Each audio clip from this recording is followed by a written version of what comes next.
8h40 no ar o Conversa de Redação desta sexta-feira, 29 de julho de 2022. Para debater os principais assuntos mais polêmicos do dia, Edilene Lopes, Rita Mondim e Ricardo Kertzmann. E a gente começa com a corrida presidencial.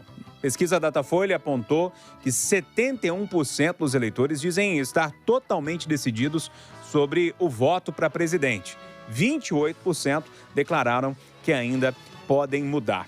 Edilene, eu começo com você hoje. Os eleitores mais convictos são os que pretendem votar no ex-presidente Lula, candidato pelo PT, e no atual presidente Jair Bolsonaro, que tenta a reeleição pelo PL. Bom dia para você.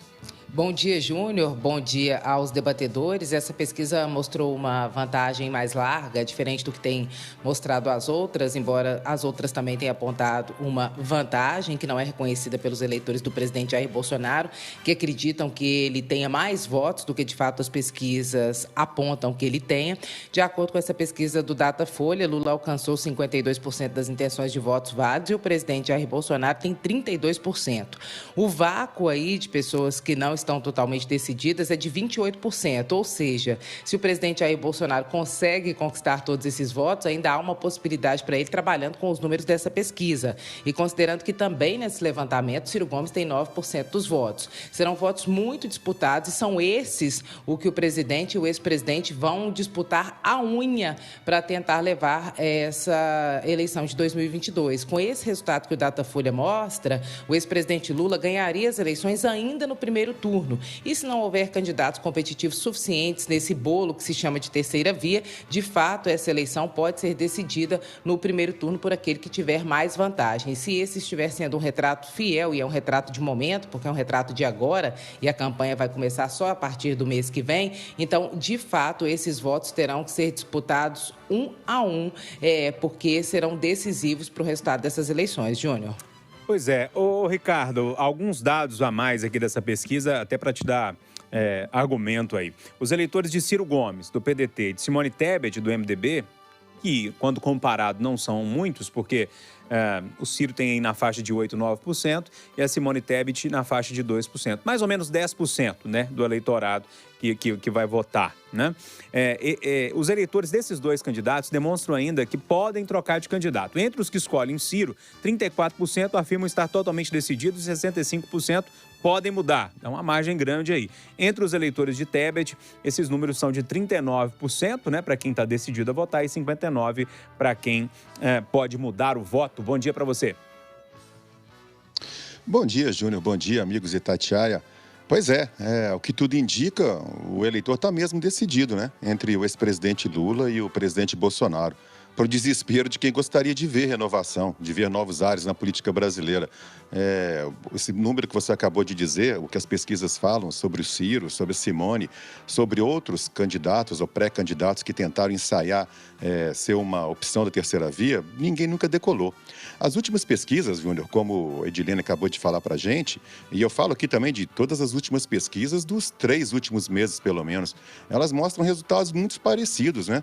E apontam, acho que muito mais do que uma tendência, apontam quase como uma certeza. Como a Edilene mesmo falou agora há pouco, cerca de 40% a 50% dos eleitores querem Lula presidente. Cerca de 25% a 35% querem o Bolsonaro. É o que essas pesquisas vêm mostrando. No caso, essa notícia é muito ruim para o atual presidente, né? Já que a vantagem do Lula se mantém próxima de 20%, que é uma coisa muito grande, muito, muito difícil de superar. Aliás, a depender das demais candidaturas, a eleição pode até mesmo ser definida no primeiro turno. Outro ponto também que eu acho que vale a pena a gente falar com os nossos ouvintes e que reforça esse favoritismo do Lula, pelo menos por enquanto, é a rejeição do presidente Bolsonaro, que está sempre acima de 50%. Mesmo com as últimas boas notícias, né, da queda do preço da gasolina, diminuição do desemprego, aprovação da tal da PEC das bondades, a rejeição dele não diminuiu. Da mesma forma, né, é interessante isso, da mesma forma que ele nunca caiu do seu patamar também, mesmo com os escândalos recentes de corrupção, do caso de assédio sexual na Caixa, os novos ataques contra a democracia, o Bolsonaro sempre se manteve no patamar dele. Eu acho que, salvo algum evento muito grande, muito fora da curva, me parece que as eleições estão praticamente decididas sim. Ô, Rita Mundim, mais alguns dados aqui dessa pesquisa, são dados interessantes, inclusive, da gente analisar.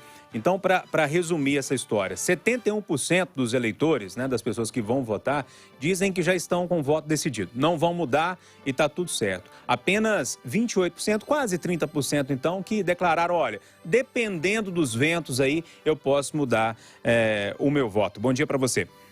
Bom dia, Júnior. Bom dia a todos. Olha, depois do que aconteceu em Minas com a vitória do Zema e a derrota de Dilma Rousseff, a gente fica olhando assim o universo das pesquisas. Aí o Malcolm não está aqui, mas ele que me ensinou, que é para a gente fazer média de pesquisa, né? Então, ontem também foi lançada a pesquisa Modal Futura. E pela pesquisa Modal Futura, há empate técnico. Agora, o que eu tenho reparado na pesquisa Datafolha, como cidadã, assim, é muito engraçado, eles estão mudando a forma, tanto incluindo pesquisas qualitativas sobre o perfil do presidente, quanto mudando a forma de mostrar os indecisos. Então, agora, pesquisa estimulada, são duas, né? Tem a espontânea e a estimulada. A espontânea, o resultado da espontânea, quando a pessoa, ela mesma fala, olha, eu vou votar em fulano, ao invés de ser estimulada a escolher um, a proximidade dos dois é muito grande. Então, eu acho que, e eu vi aí 2.000 pessoas no Brasilzão de Deus, quais os critérios de escolha dessas regiões? Então, tem muita água para rolar debaixo da ponte. Eu, realmente, como cidadã, depois do que aconteceu em Minas, eu prefiro, assim... existem pesquisas também feitas pelas redes sociais, né? Então, a gente tem que ter filtro e não acreditar em tudo que é colocado e esperar. Uma coisa é certa, a disputa está polarizada entre Lula e Bolsonaro, o número de indecisos é muito grande e o que nós vamos ter daqui para frente é a discussão dos programas e de que quem fez mais pelo Brasil, já que os dois, um é presidente, o outro foi ex-presidente.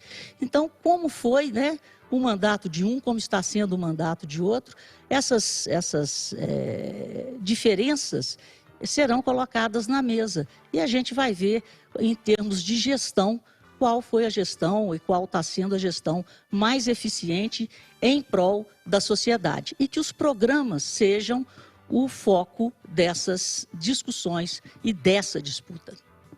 Só para fechar e arrematar esse assunto e a gente pular para o próximo tema, é uma pena ver que os políticos não querem debater, né? Não querem ir nos debates, pelo menos as informações que chegam, empresas pensando em pool para fazer debates, os 28%, ou seja, um terço aí do eleitorado que vai votar, que pode ter o voto mudado, né? Ele parece que não está sendo olhado com carinho pelos candidatos, porque não querem debater, não querem colocar a cara a tapa, não querem ser incomodados. É uma pena, né? Me parece que isso é um desrespeito para o eleitor, mas, como eu disse, só para fechar e arrematar